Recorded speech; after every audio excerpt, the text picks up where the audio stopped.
A sexta-feira foi bastante agitada nos bastidores do Internacional. O treino aberto e as toneladas de alimentos arrecadados pelo Internacional. O treino aberto também teve muita emoção. O cântico do hino rio-grandense por parte dos mais de 1.000 torcedores que estiveram no Parque Esportivo da PUC acompanhando a atividade. A importantíssima reunião que teve o presidente Alessandro Barcelos e a ajuda externa que o Internacional deverá receber nas próximas semanas. A gente também fala sobre a logística um pouco mais clara.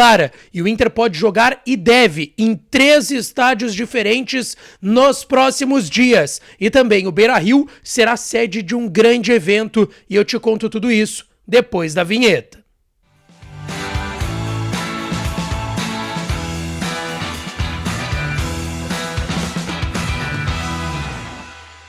Fala, minha rapaziada, sejam bem-vindos a mais um vídeo aqui no canal Lucas Dias Repórter, e nessa sexta-feira a gente traz o que de mais importante aconteceu no noticiário do Internacional. Antes, não te esquece, deixa teu like no vídeo, te inscreve no canal e ativa as notificações. Por aqui já passamos dos 62 mil inscritos aqui no canal Lucas Dias Repórter, em busca dos 63 mil, então deixa o teu like, te inscreve no canal e ativa o sininho das notificações por aqui, tá certo? E claro que esse conteúdo e todos os outros têm o apoio, a força e o oferecimento de KTO.com, a melhor casa de apostas do país. Por mais que o momento ainda não seja de jogos da dupla Grenal, deve voltar somente a partir do dia 28 com o Inter e Belgrano, a gente vai falar mais sobre isso, mas a KTO tá ajudando. Nesse momento tão importante, complicado de reconstrução do Rio Grande do Sul, segue o QR Code também na tela para vocês seguirem fazendo as suas doações, tá certo?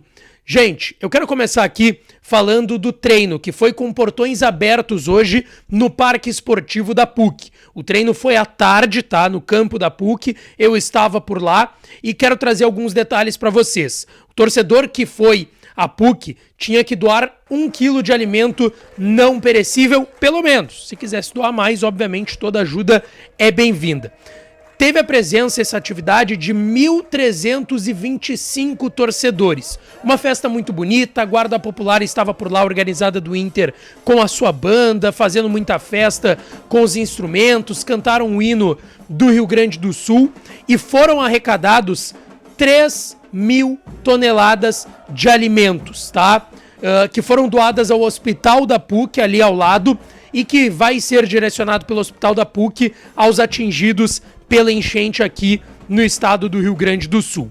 Sobre esse treinamento, tá, pessoal? Wanderson e Luca, mais uma vez, trabalharam separados dos demais. O Wanderson se recupera de uma lesão ligamentar no tornozelo direito e o Luca de um desconforto muscular na coxa esquerda. São os únicos 2 jogadores hoje que trabalham separados com a preparação física e que ainda estão cedidos ao departamento médico do Internacional. Teve uma outra novidade importante, o goleiro Ivan. Vocês lembram dele? O Ivan, que veio do Corinthians, o Inter pagou R$1 milhão no início da temporada para ele ser o reserva do Rocher durante a Copa América. O Ivan, que teve uma lesão de ligamento cruzado anterior do joelho na estreia do Inter na temporada 2024, esteve trabalhando no campo, obviamente ainda muito longe de um retorno aos gramados. Eu até conversei para garantir com uma pessoa do Inter hoje que me disse, ele deve jogar só ano que vem, mas quem sabe até o final do ano ir trabalhando com bola. Ele tá fazendo algumas atividades físicas, por vezes no gramado, no treinamento, na maioria das vezes na academia, na fisioterapia. Ainda vai custar um tempo pro Ivan voltar a jogar. Bom, o Internacional, gente, vai para Itu, tá confirmado? O Inter confirmou ontem à noite ainda, eu trouxe aqui no canal. O Inter vai para Itu, no interior de São Paulo, 42 quilômetros do aeroporto de Campinas, o aeroporto internacional de Viracopos, e o Inter vai na próxima segunda. Então amanhã vai ter um treinamento pela manhã lá na PUC, com portões fechados. No domingo o Inter folga e viaja na segunda-feira já no final da manhã lá para Itu, no interior de São Paulo. Eu quero trazer aqui alguns detalhes de logística e do que o Inter tá pensando para os próximos jogos, tá? Porque o Inter vai ter que voltar a campo mesmo que a contragosto. Eu ouvi de uma pessoa hoje do Internacional e quero trazer detalhes importantes para vocês, porque o Inter vai jogar somente uma partida lá em Itu. que deve ser confirmado no estádio Novelli Júnior, o estádio do Ituano, bem próximo do resort que o Inter vai ficar no interior de São Paulo. Esse jogo contra o Belgrano no dia 28 de maio, válido pela 6ª rodada da fase de grupos da Copa Sul-Americana. Depois, o Inter vai ter 2 jogos fora. Contra o Vitória, no dia 1º de junho, Vitória da Bahia lá em Salvador, no Barradão, pelo Campeonato Brasileiro, e contra o Real Tomayapo da Bolívia, jogo atrasado que vai ser recuperado agora também da fase de grupos da Sul-Americana, lá em Tarija, na Bolívia. Depois, o Inter vai ter 2 jogos que será também do seu mando. Que serão do seu mando, assim como essa partida contra o Belgrano no dia 28, que deve ser confirmada no Novelli Júnior. Até sobre isso, tá? Agora à noite foi realizado o último teste no estádio do Ituano, que vai agora se confirmar como o estádio que o Inter vai jogar contra o Belgrano, tá? Só algo...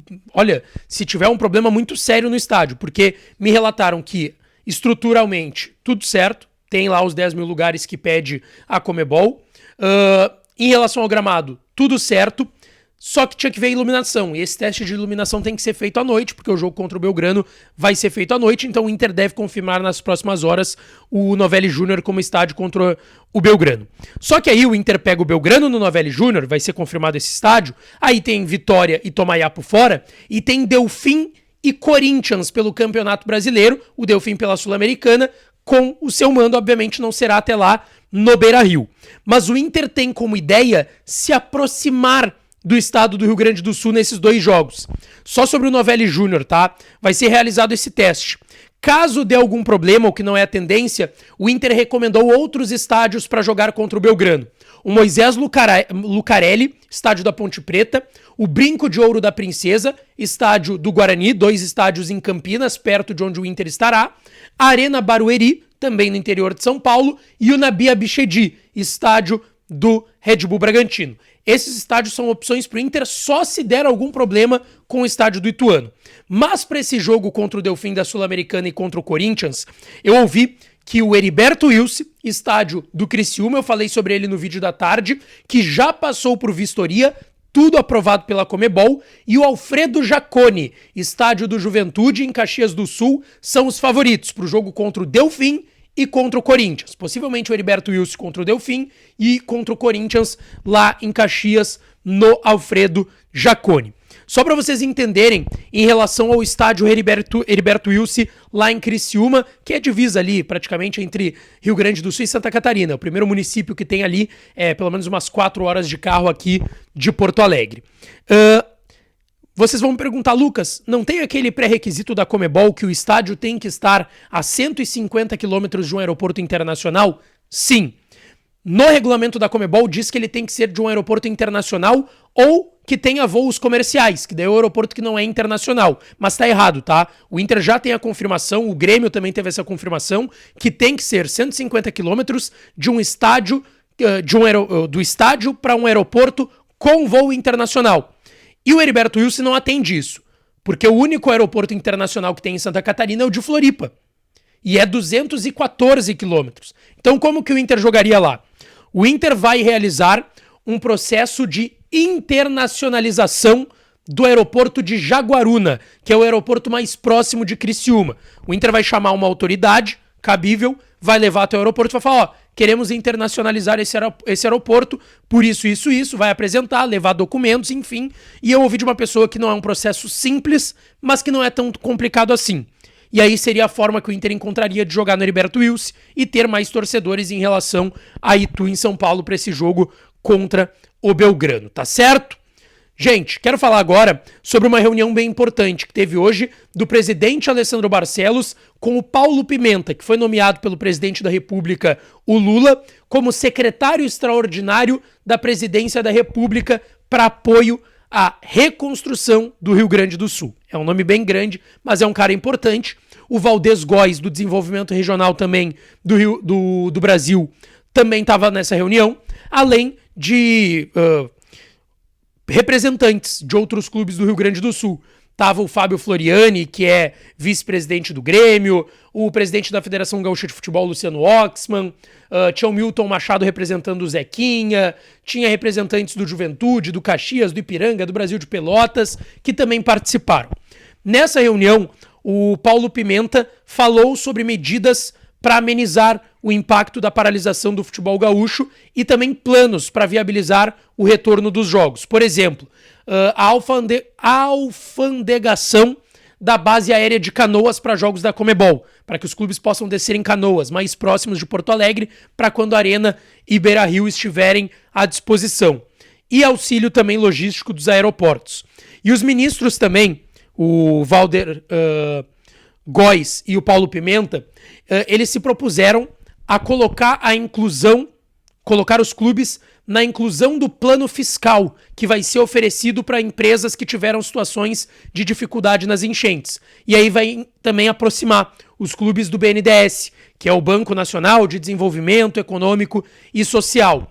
E assim, o Inter pode ganhar também um auxílio financeiro nessa questão. Então foi uma reunião bem importante que aconteceu hoje. O presidente Barcelos também apresentou pontos de alagamento do Beira-Rio para situar o Paulo Pimenta de como que ficou a situação no estádio do Internacional. Pra gente fechar, uma informação e uma notícia legal. A Copa do Mundo Feminina de 2027 foi confirmada no Brasil e o Beira-Rio e a Arena do Grêmio vão receber os jogos em 2027. Tá? Inclusive tem uma informação de que a Marta, principal jogadora de futebol feminino do mundo, quem sabe na história, teria pedido para o primeiro jogo da seleção brasileira ser aqui em Porto Alegre, ou na Arena ou no Beira-Rio, para representar tudo que vem acontecendo no Rio Grande do Sul, no momento em que o futebol brasileiro feminino recebe uma notícia tão importante. Mas mesmo que não se confirme, o Beira-Rio vai receber jogos de uma Copa do Mundo Feminina em 2027. Deixa o teu like no vídeo, te inscreve no canal, ativa as notificações por aqui, que eu volto para falar mais do Colorado, tá certo? Um beijo, um abraço e até a próxima!